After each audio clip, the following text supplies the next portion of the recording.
Сәлеметсіз бе? Асқазан жарасы, язва желудка.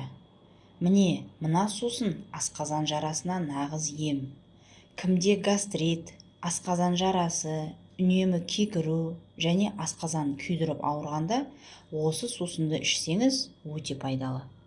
Егерде осы аурулардың белгілері бола тұра мән бермей емделмесеңіз, асқазаннан қан кету немесе асқазан обыры болуы әбден мүмкін. Жас картоптың сығылған суын ішсеңіз, асқазан ауруларына таптырмас ем деп есептей беріңіз.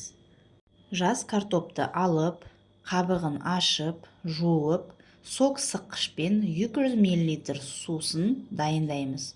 Оны аш қарынға ішеміз. Одан кейін жарты сағаттан кейін тамақ іше берсеңіз болады. Емдеу уақыты 10 күн. Жақсы нәтиже алу үшін 10 күн ішіп, 10 күн демаласыз.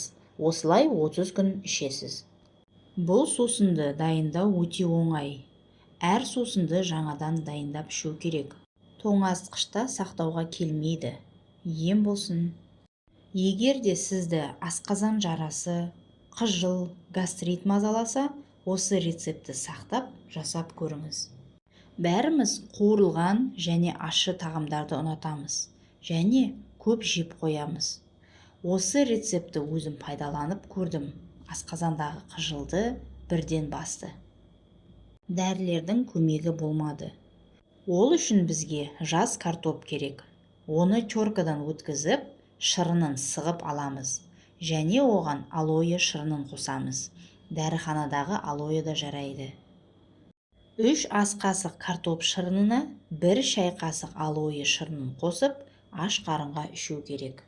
Жарты сағаттан кейін таңғы асты іше беруге болады. Емдеу уақыты 2 апта. Ем болсын, сау болыңыздар.